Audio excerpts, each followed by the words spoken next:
Ready. Play. Maybe one day that will come. She's got a long career ahead of her. Who knows? She's still only 26. Second championship point coming up. 30-40. Pegula serves on the body. Backhand on the defense on the return from Sabalenka and almost caught out by going back behind. Sabalenka can tee off on the forehand. Pegula's anticipated it well. It's long! Sabalenka's on the ground. She is finally the US Open champion. 2024 season new women's winner, and deservedly Sabalenka. She didn't look anything other than a champion for 2 weeks. As Brazy is saying in the chat, just way too good. Pegula fought her heart out. She had a chance for the first set. She definitely had a chance for the second set. But let's face it, the result we got was what we expected. But it was still pretty tough. And there's the relief on Sabalenka's face. Damien, I'll let you come in on that performance. Yeah, I mean, obviously she was the better player in like patches. It was still a journey. It was not easy for her to pick up this win, definitely not. So I think mentally she deserves a lot of credit for it. The break that she got at 4-5, that was kind of a good example of her actually putting in more effort to stay in the point, to maybe force Jessie to be a bit more, on the front foot in that very moment, which was obviously worked out very well for her. So it's a fantastic win. She didn't really face an opponent that was going to be as good as her, just strictly tennis-wise, but I mean, not many are. And even though it got really tight in some moments, she still delivered. Obviously, she didn't have it all that easy. She had 5 games that she lost in a row in the second set. So to still take that set, I obviously think that she just fulfilled, whatever the goal was for today. Basically, after Cincinnati, everyone was expecting her to pick up this title. Last year, everyone was expecting her to pick up this title, and she's finally done it. So, dream fulfilled, goal achieved, and that's really all there is to say here, I think, about her performance. Yeah, and she's with her team now, and they're super proud of her. What a moment. I agree with you. It was an interesting match because the points, Sabalenka was a bit scrappy, but she handled it so much better than she did last year. And she, when she was teeing off, there was very little Pegula could do. There were points where Pegula was the better player legitimately. Like she played, there were passages of that match where she was playing really, really well. But I think at the end of the day, it was the Sabalenka return that was probably key to keeping the pressure on Pegula for the whole match, especially sort of from the end of the first set onwards. First set, I think Pegula was a little bit more secure on serve, but Sabalenka just eventually worked. The first serve percentage just dropped, and Sabalenka had chances with the second. We could see that. Yeah, she was. Once she got her chances, she was taking them, and I think that high risk shot to break was one of the few times where it actually paid off. But that's Sabalenka for you. Yeah, I mean, she's never going to be like, the queen of playing percentages, but most certainly that 5-4 game, that kind of really shows you that, she can mix it up in the right moment and just basically force Jessie to play there, which she wasn't really, intent on doing, or she wasn't really happy to do at that very moment. Still, yeah, two very risky shots on the last 2 break points. One of them went in. But yeah, I guess if she did it twice, the chance that she makes at least one of them was not that slim, actually. They're just carving her name into the trophy now. I'm seeing live pictures of that. Schwan has got a question. Who has had the better career so far, Sabalenka or Osaka? Maybe too soon to say? Because they've had good careers for different reasons. No, but it's so far, right? I don't know. So it can't be too soon to say, basically. I mean, I was actually thinking about this on my run earlier today, where I was just like, Well, so one more slam on hard courts for Arena, and she's kind of gonna have the Osaka career in many ways. And I well, it think, could be Arena in terms of just like sheer consistency at the top, better performances on grass and clay. yeah, I would say so. I think Arena's been a lot more consistent when she's not winning slams, Yeah, and she's got a bigger trophy cabinet overall. she can feasibly win all four of them. For Osaka, it's for now just two, really. And well, also Brazy points out Sabalenka's got 2 double slams. So if you count all slams as equal, she's got more than Osaka. Um, I know it's not how it yeah, actually works. I would still go for actually Osaka's fourth slam being one of the biggest arguments here in favor of Naomi, rather than the two double slams for Arena. But yeah, I mean, Arena just has had a very inconsistent run over the past few years. It She wasn't a serious point. physically can be put in the same tier with Osaka at the very least. I mean, honestly, I think the fact that Sabalenka's got way more 1,000 titles kind of is more what I'm looking at. As well, right? And I mean, Naomi has one, right? Or yeah, yeah, she's got one. Saba's got, yeah, a handful. Naomi Plus, has, I guess, a few more weeks at number one, probably, but it's not going to be like a crazy number. I actually would have to check that, but yeah, I think she was number 1 for about 20 weeks in 2019. and Arena would have like what 12? I don't know. I'm guessing. Yeah, I mean, like she wasn't what she got world number 1 after the US Open last year, and then lost it at the WTA finals. So it was like 8 weeks, maybe. So for Naomi, it was 21, and Arena 8. Yes. 8, yeah. Oh, I mean, sorry, 25, 25 in total for Naomi. but this does set up a very this title does set up a very interesting end of season run-in for number 1 between Sabalenka and Swiatek. Yeah, I mean this actually puts her in the race. Obviously, she's won 2 slams, the only player to do it this year on the women's side, and yeah, this actually puts her in the conversation again. She is, if we're looking at like strictly at the ranking, then she is pretty far behind, but obviously she's not defending much, so it's just best to just look at the race where she's like what 400 points behind now, something like that. Yeah, crazy. I mean, Osaka has a crazy ratio of slam titles to titles overall. Jan Kodesh, I think, is 3 out of 9 as well, and Osaka is even 4 out of 7. Yeah, it's yeah, it's crazy that like Osaka is like undeniably a player who at least in the past, when her level was on, she was unstoppable, but she only found that level 7 times in her career. So It's there we go. 609 points. That's how much Iga is ahead right now in In the the race. WTA race. Yeah, but we still have Beijing and Wuhan, and we still have the WTA finals. So it's all to play for, really. It Clearly, really the is. best players of the season. The big stain on Swiatek's record is, of course, the Grand Slams outside of Roland Garros, pretty much. And on Sabalenka's, I guess, it's that lull after the Australian Open up until the clay season. Yeah, that was that weird Although little she thing. didn't play Wimbledon, but as we said earlier, or I said earlier, like I think that in a way actually kind of helped her be as good as she was during this North American swing.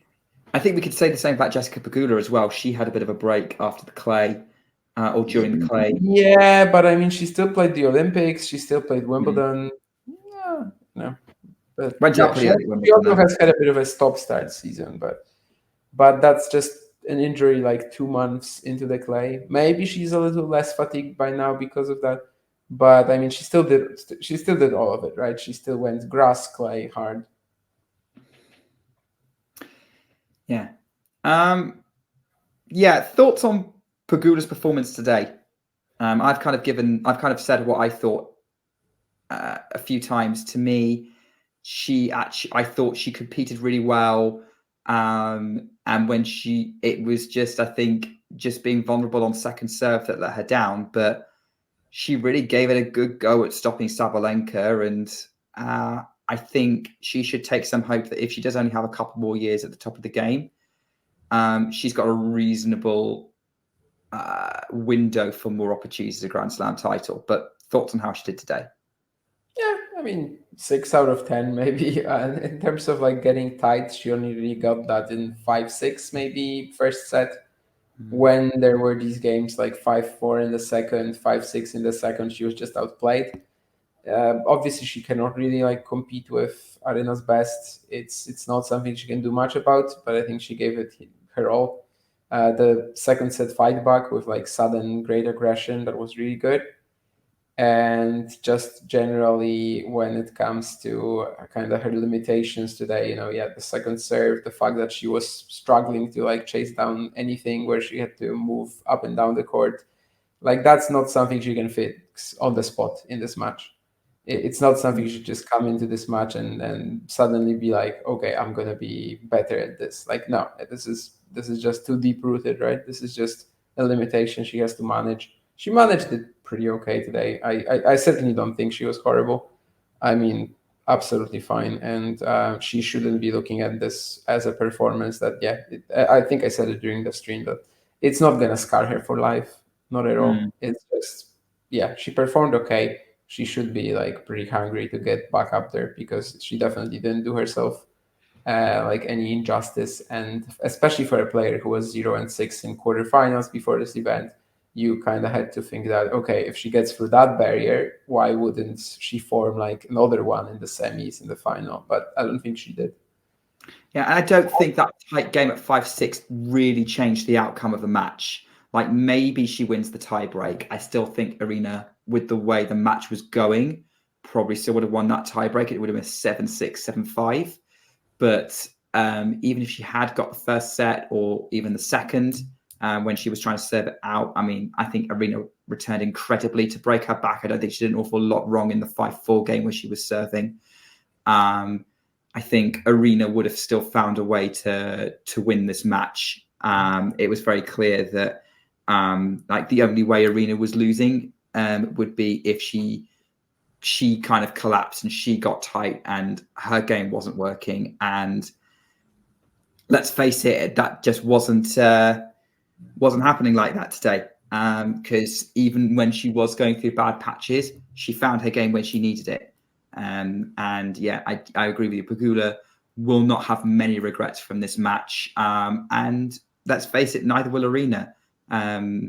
Gets the job done today. And yeah, she's got a big grin on her face during this trophy presentation, as she should very much enjoy this moment.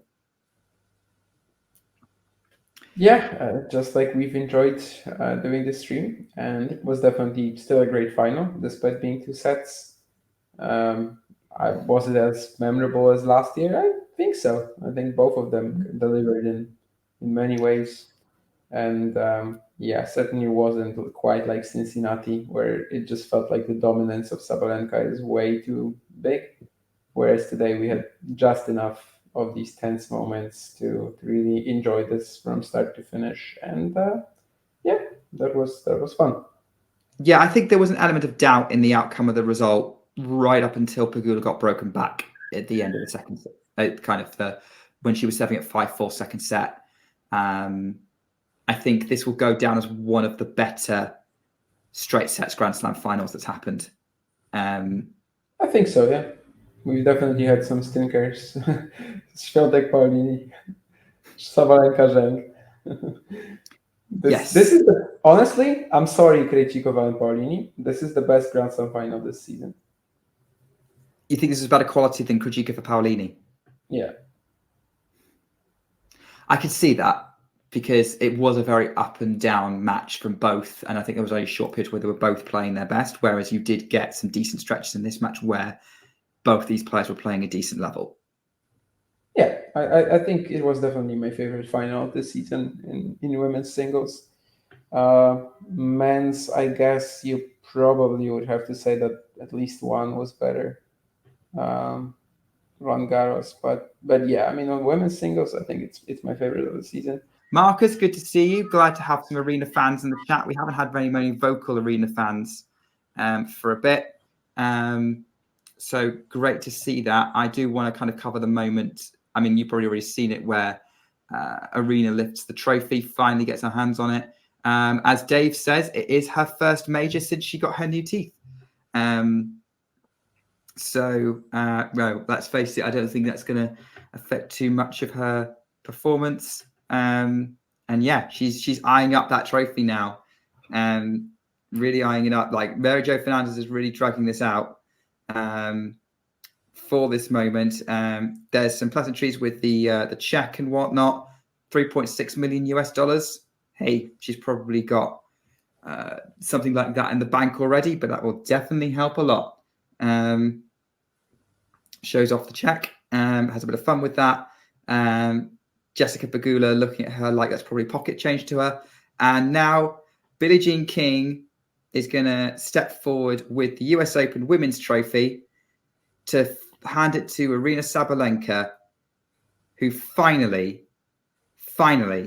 after coming gradually closer and closer every year for the last few years, is finally holding it, and she raises it above her head.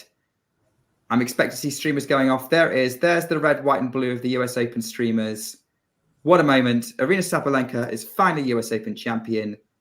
Belarus has finally produced a Grand Slam winner. Damien, over to you for final thoughts. Final thoughts. Yeah, I mean, honestly, I'm just kind of, trophy presentation isn't the most interesting thing to me. Sabalenka obviously won the match. She earns her third Grand Slam title. She really puts herself out there. I mean, I think she's obviously has a great chance as well to like try to complete the entire set.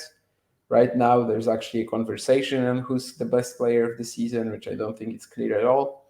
And the Cincinnati US Open double that she pulled off here was just incredibly impressive. No one was really close to her at all. She only dropped one set, and that was to Alexandrova. After that, she dominated the next two. So, she was clearly the best player of this North American hardcourt season at the very least, and just delivered on that, which wasn't easy for her. So, on a mental level, it's also a very impressive victory.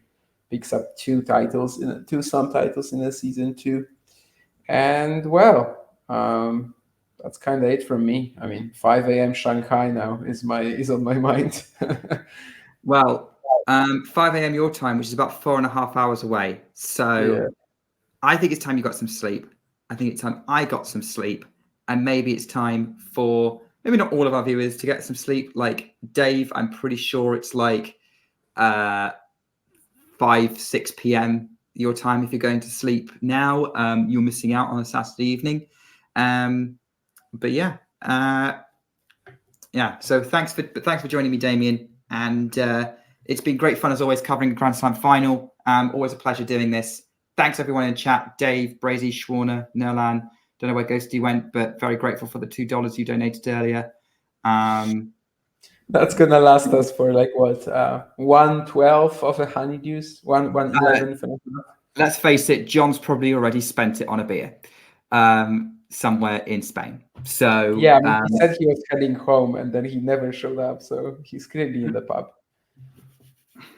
Yeah, brilliant. Well, look, I think John's probably going to be enjoying himself there. We will be back tomorrow for our regular stream. For regular stream, and we're going to be bringing you the US Open final with hopefully with definitely a better commentary team. You never know. I'm dragging the side down here, Damien, with my 45-second hit delay. Thanks everyone for watching. I'll see you for WTA Weekly, where we'll wrap up all the stories of the US Open on Monday, time TBC. And Damien will probably see you at some point for ATP Weekly on the same day as well. So, see you on Monday, guys. Till then, take care and keep talking tennis. If you enjoyed this video, make sure you hit that like button. Don't forget to subscribe and click that notification bell so you don't miss out on all things tennis.